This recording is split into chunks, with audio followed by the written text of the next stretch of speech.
Welcome back to Yeti episode 81.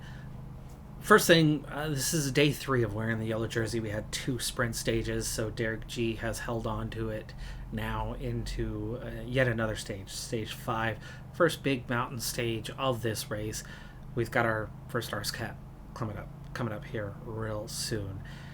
The best defense against the fact that we are wearing the jersey is to have riders in the breakaway. I don't want to waste all of our riders trying to hang on to the jersey. So I put 2 guys into the break today, Zippinati and Montez. Now, the best part of that defense is that of the 10 that are here, Montez has the best time on GC. So if the breakaway were to take the stage, we'd have a 20% chance theoretically to win the stage, and having 2 riders here obviously helps that a little bit. But Montez being the best placed of the 10 means he would definitely have the jersey, even if we don't manage to win the stage. If we were just close and, lost by 20 seconds or 30 seconds, we would probably still have the jersey. Then, the other thing here is a massive decision. For one, I mentioned it at the end of the last episode. And for a second thing, for those who did watch through the commentary at the end, I know a lot of people kind of skipped just to the stage-by-stage immersive action. I mentioned that I really feared what's going to happen if Hägglund has a good race. That fear being he's going to gain popularity if he secures a top 10 in this race, or if he wins stages in this race. Hägglund is a threat to himself, to us, because his salary demands are going to go up significantly. Now, the signing period is going to come right after the end of this Tour de France. 3 more years of Hägglund, or 1 more month of a Hägglund. Well, really, it would be the rest of this year, half a year of Hägglund. But let's throw that out for a second and just say 1 more month.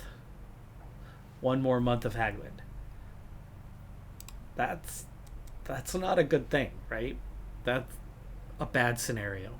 I'd rather have 3 more years. I'd rather sacrifice this Tour de France. And especially because we've already managed to secure a win.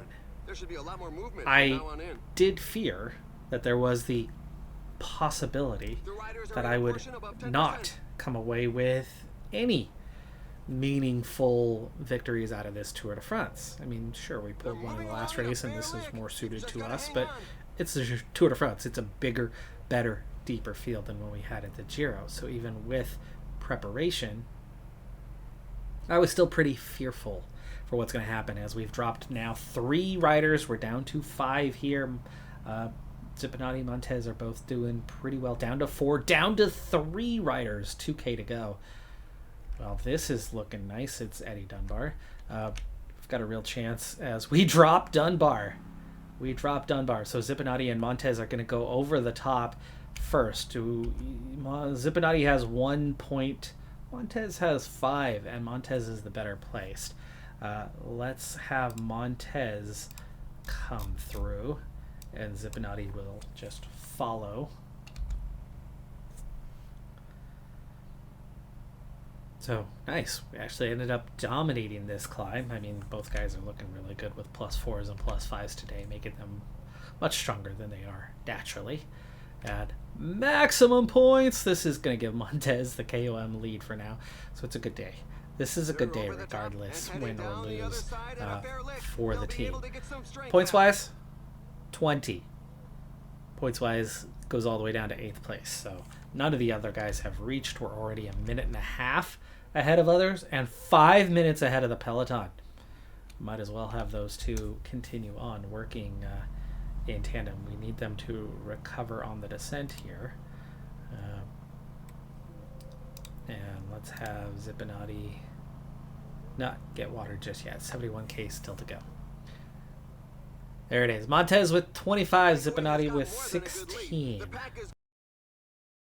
Alright, the next few kilometers are going to go pretty quickly here. So as soon as Zippinati peels off the front, I'm going to have him get the water.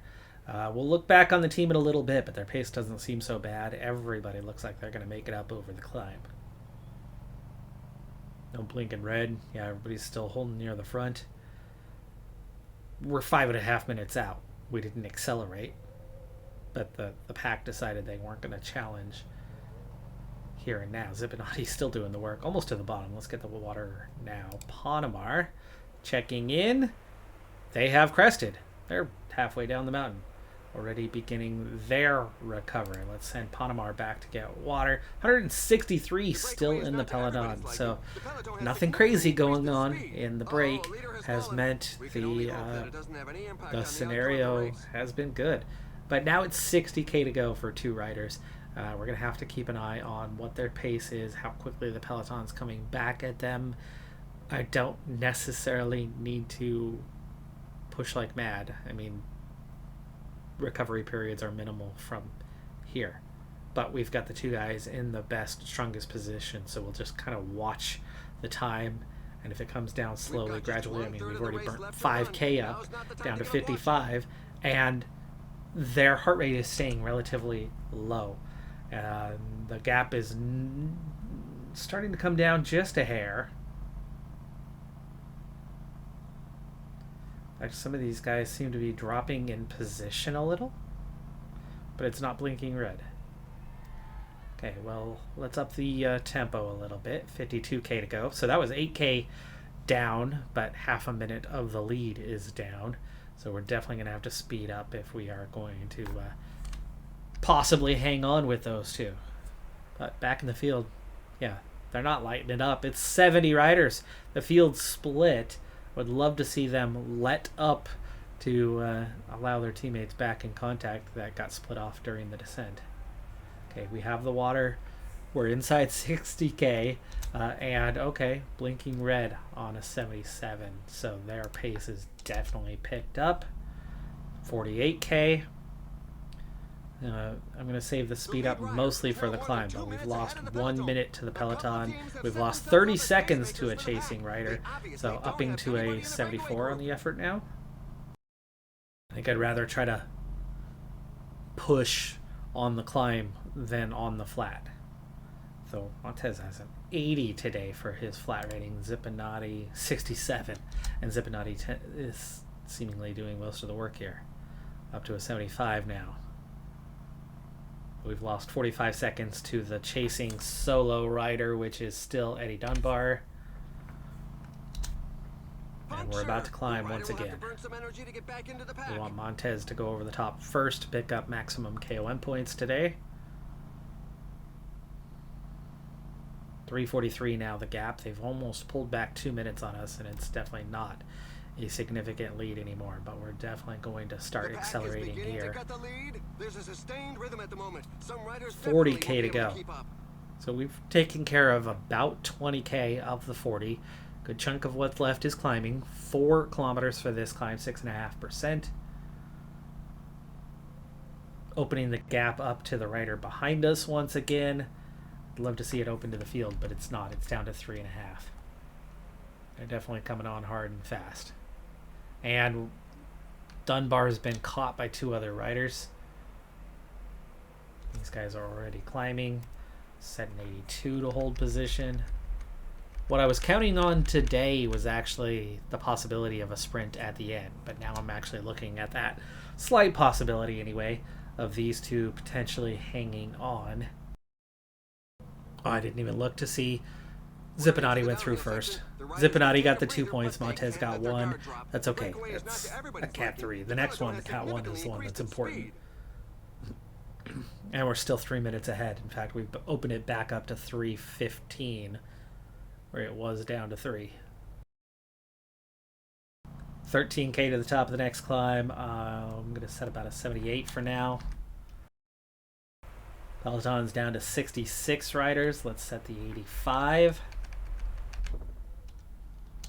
Hanging in there really well so far. Fantastic day so far, but can we translate that into some form of victory? 3:10 ahead, and we begin to climb. 7.5k. It's a little bit further out this time. I think maybe setting a 79 is about what we can maybe muster. Climb starts weak. Climb gets steep. And it's 5K of steep climbing. 9.5%. Gel for both of them. Zippinati definitely doing the work right now.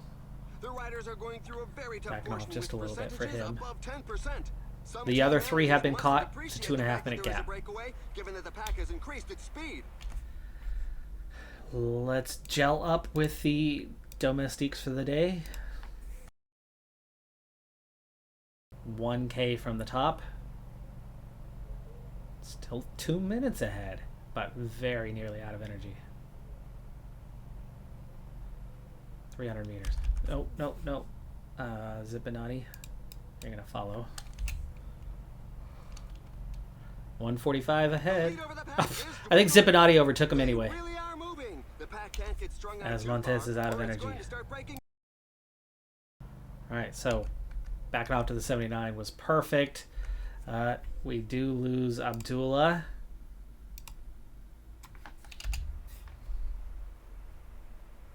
And Haddad. And Jouet and Panamar. Let's tell those three to go here. Abdullah trying to regain contact with those guys. Glenn and G are still there. And we have a 1 minute 10 advantage and are getting some recovery in here. 13K to go.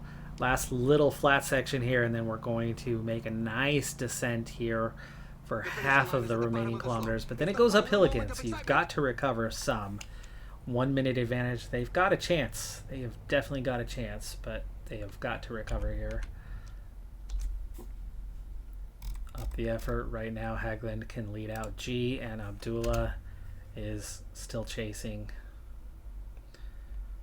Okay, now that he's properly descending, he's recovering even with the heart rate because he's not really pedaling. This time it could go all the way. 42 chasing 2. But it's about a minute behind for Abdullah to try to make it 3. He does sit second overall behind Derek G. Right now we stand to keep the jersey. Okay, 6.8K. Can they run a 95 for 6K? I don't care which one of them wins, really. It would just be, can we hang on? Only 5 kilometers left. But they're down to 40 seconds over Casto, who's being chased by Vlasov.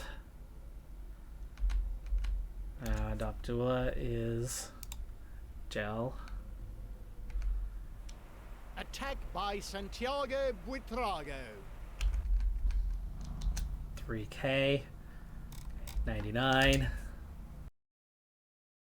I don't want to be the one chasing 2K. And sprinting towards the finish line. Montez definitely the stronger one, better flat rated. And now at 2.5K, I think we can make this happen. Hagland. Go fourth. We'll watch those guys. Zippinati fading as they go through the 1K banner. Hagland 1.9. And Hagland starts sprinting. Oh, geez, caught behind the UAE rider. 600 meters. Montez has won. Zippinati is going to get second. We get another stage win. We're going to freaking snowball again, this time from the breakaway. Javier Romo takes third. Evenepoel fourth. G getting caught behind the UAE rider. Messed up the lead out from Hagland. Otherwise, it could have been potentially a 1-2-3 finish. Who cares? Because we got a 1-2 finish. Montez will probably take the race lead away from Derek G with this result. He was 21 seconds down. He's going to get the 10-second time bonus for winning the stage. And I think he was more than 11 seconds ahead of the chase group, and they haven't been in contact since like kilometer 0. So you would assume. Abdullah, though, definitely did not make the contact, so Abdullah will drop out of that second place, but who cares? We're definitely going to have another day of the Jersey, whether it's Derek G or Montez, though Montez likely. And yeah, that's that is freaking crazy. By the way, I mentioned that I'm going to sacrifice Haglund. I do not want Haglund to win a stage. I don't want him to win the under 25s or the overall. I don't want the popularity boost. I think making him a sacrificial lamb for this race is going to be way smarter than the alternative, than making it impossible to retain him. If he has a bad Tour de France and his popularity stays low, we've got a chance. We've got a legit chance to re-sign him. If his popularity is high, there's no way. There's no freaking way we're going to re-sign him. And we might actually make World Tour with him. And of course, having Haglund would be great. Here's the downside, the risk factor. If I tank Haglund here, and then we can't re-sign him, what then? He'll never get his shot with us, with this team, to see what he can do. Here's the thing. He's not going to compete for the win. There's no way. Competing for the top 10. So what would I be sacrificing in those circumstances? A top 10, 8th, 7th at best. He's not going to get a top 5. Not with this field. Not with the guys that are here. Not with Pogacar, Martinez, Vingegaard, Evenepoel, Almeida, and plenty of others. With Trago, he's not going to beat those guys. So if that's the case, I think it makes more sense to risk the fact that we never get a shot with Haglund versus we're definitely not going to get another shot with Haglund. And he's still got growth left. A fair bit, too. And could be legit that top 5 kind of guy. And I don't know if we're ever going to afford a Vingegaard Pogacar type anyway. So, with the budget we have, it's always going to be a second tier guy. Right now, Haglund is more like a third tier kind of guy. So, he can be a second tier guy kind of guy, and we might be able to sign others. I mean, Isaac Del Toro finished 7th today, is one of those targets that I'm talking about here with, he's somebody I'd like to sign. We can't right now. There's no way we can afford him. He's too far above us. But what a hell of a day. Another snowball? By the way, let's do it. Let's snowball. Well, today was all about the breakaway and the success of that, and of course, the chase down of the peloton. But why didn't the peloton care to chase us down on a day like today? Because the yellow jersey was already on our shoulders. The yellow jersey is the one who should have been responsible for that.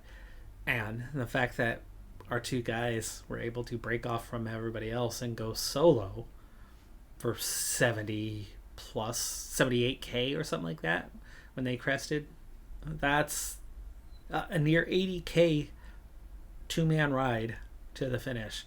Great job. I mean, fantastic job. Part of that is on the peloton and not having a yellow jersey wearer who's trying to protect it. And I'm sure a lot of the other teams anyway are looking at the simple fact that Montez is not going to win this race. He's not a threat. So him taking the jersey for now just makes it easier on them to not have to control the field. But at the same time, I don't feel any pressure to have to control the field either. So we're in a weird scenario. Can I pull significant time? Can I put Haglund in a breakaway and win and pull time and put him into the race leader's jersey? I probably could. Hell no, though. I just said what the plan is. We're not going to do that. We are sabotaging Haglund. Sorry, buddy. It's got to be. It's got to be. In the meantime, 2 stage victories. And only 4 more stages that I'm going to contend where I feel like there's a scenario. Basically, taking away all the mountaintop finishes, right? Exclude the mountaintop finishes. Haglund's not going to win those either. We don't have the team to lead him out, and he's not strong enough to beat the guys that are mid-80s plus 4 on top of it, right? He's not going to beat somebody with an 88, 89 mountain rating even if he's got a +3 or a +4 himself to that mountain rating, it's still only going to make him an 82, 83. He might have good stamina on the day, but they have race day conditions too. Somebody among the top 10 great climbers that are all significantly better and have the difficulty bonus, somebody in that top 10 is going to be on a +4 or +5 and have even more points on top of it. He's not going to beat all of them. The only way that I ever get those wins with this level rider versus that level rider, the only way we ever pull those wins are when you have 3, 4, 5 guys that are nearly the same level, and you just very, very carefully, very intricately have everything fall perfectly in place for you, right? The field does you a favor, but you very, very, very carefully sustain their effort, their stamina. Protect, protect, protect, protect, protect, when the rest of the field doesn't. They burn themselves out, and your protected rider who has hung on by a thread because everybody else has done all the work to put him in that position, when everybody else is toast because they didn't get the protection that you've been able to provide your rider, then you go and claim a close victory. That's not going to happen here. We don't have that level of support. So Hagelin's not going to win those anyway. It would have been really just about trying to crack that top 10, be consistent, lose time stage by stage by stage, but be 5th, be 8th, be 10th, stage after stage, with the same handful of guys that are just way too strong up the road ahead of us, many minutes ahead. We would easily end up more than 10 minutes down. So I don't mind the strategy here of sabotage Haglund. Spin! 5 nations to pull from. We just did this last episode, so you already know what we're in for. Let's roll.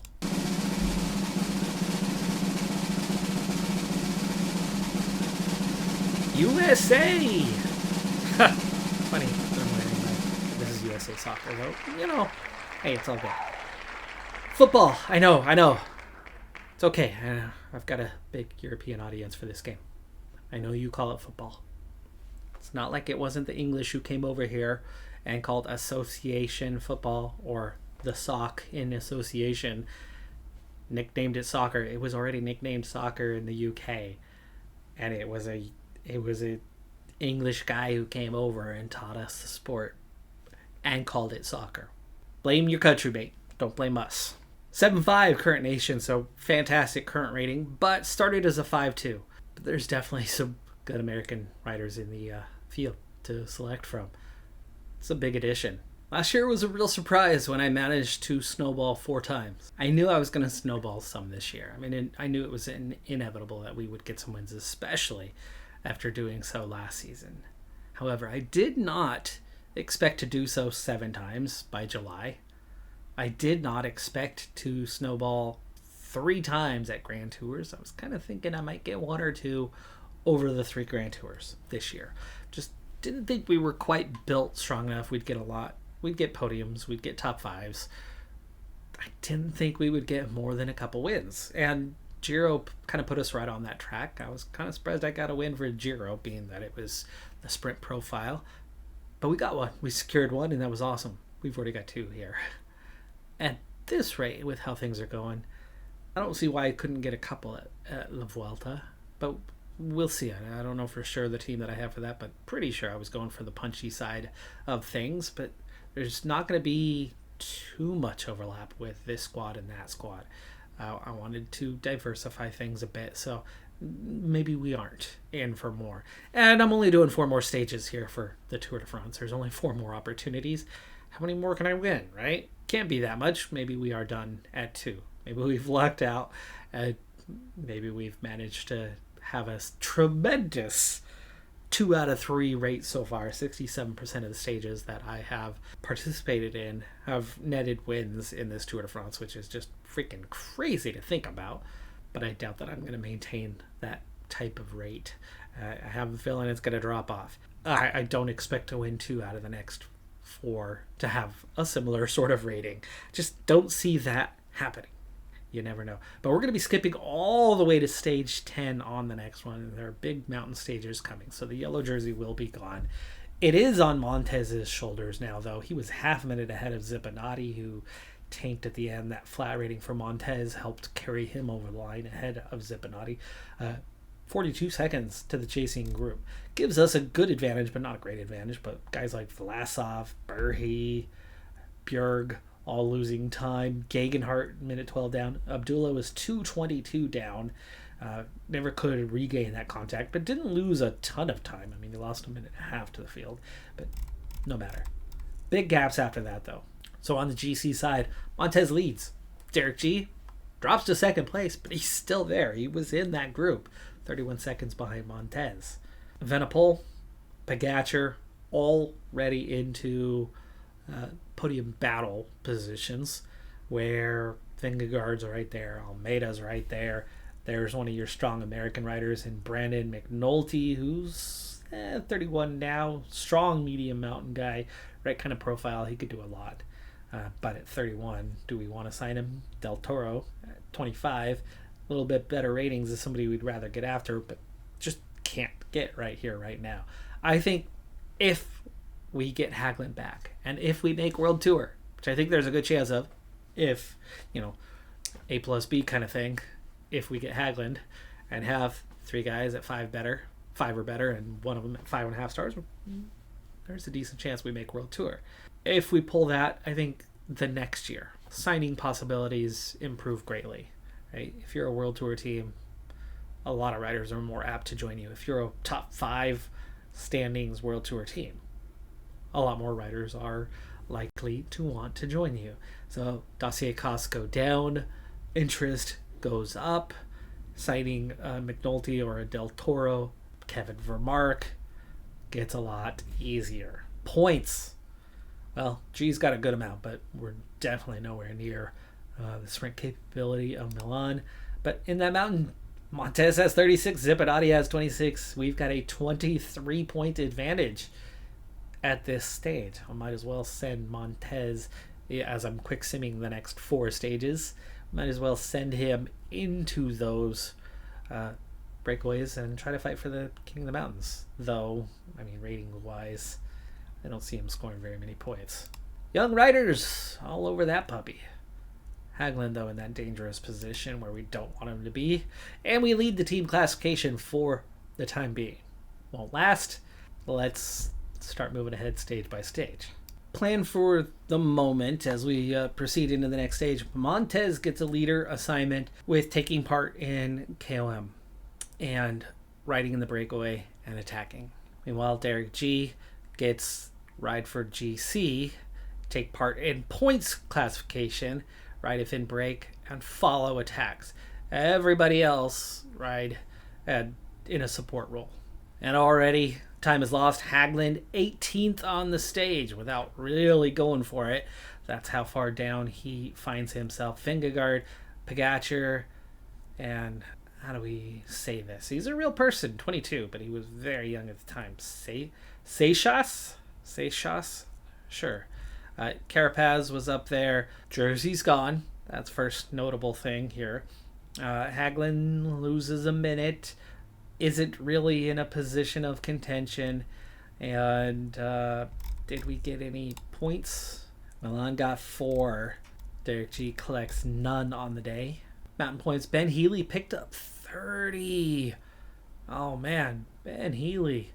So he got a huge haul on the Tourmalet, and then on the Carteret, that's how he got 30 points. He might have even gotten 2 there and 8 here. Well, he got 20 on the Tourmalet. That's how he pulled that one off. But we should still have that jersey on for the time being. We got 0 points on the day.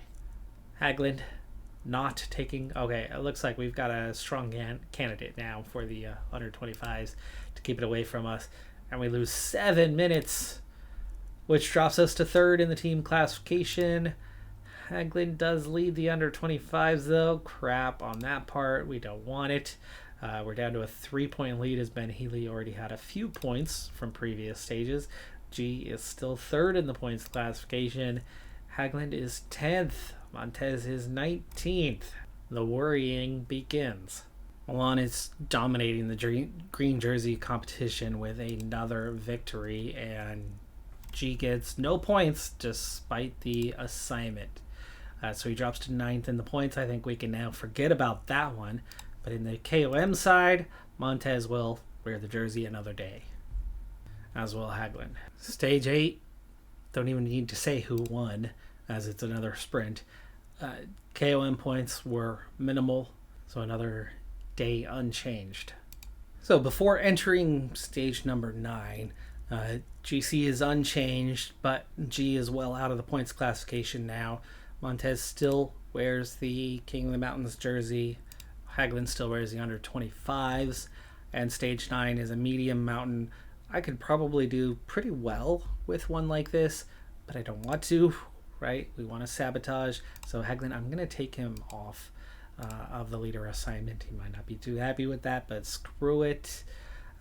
Montez, we want to send him in the break. We want to tell him to attack. And the stage finishes with Haddad and G near the front of the field. Jan Christen has won ahead of Vingegaard and Gregoire. And Haglund loses some time. Minute 6 down. Probably not a bad thing. No sign of Montez, and he collects no points. The on-paper version of saying go for the King of the Mountains has done absolutely nothing for Montez. He's been quite bad at that. Now, a lot of the points, of course, came down to the final climb and the points that were available there, which was 20. Surprising, I guess. I mean, the Puy de Dome is a good climb, but yeah, 20 points seemed like a lot for not a climb that's necessarily that hard, but it's double, right? Cat 1, mountaintop finish, double points, I believe. That would make sense. But now on the GC side, Haglund's still 10th. Still 10th. Okay. Some guys dropped, like Carapaz, where Haglund dropped and others moved ahead of him, but he ended up staying steady at 10th. Not necessarily where I want him to be. Montez still leads the King of the Mountains, though. Next is stage 10. Next is a stage that I'm going to play. Following that is stage 12. Maybe, just maybe, I can get Montez into a break or two. Maybe I can get Zippinati out there with him, and they can go collect some King of the Mountains points.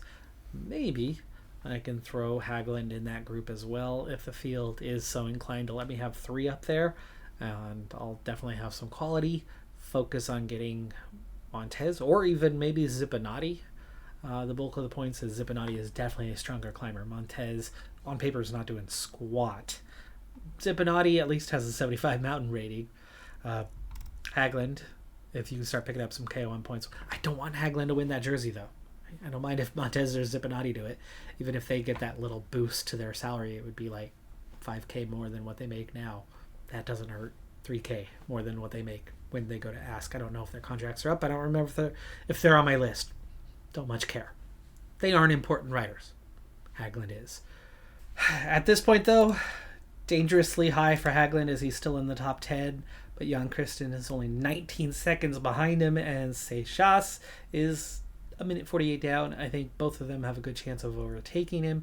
Not a bad thing if we wear the jersey for a number of days, because it's really going to come down to the end of the race on what's going to impact, or at least I would think, what's going to impact the popularity of the riders. It's the final standings, not about the day by day, though I'm sure winning a stage is going to impact your standings, which is why I don't want to ride stages like stage 9 and go for a win with Haglund, because he's the only one capable.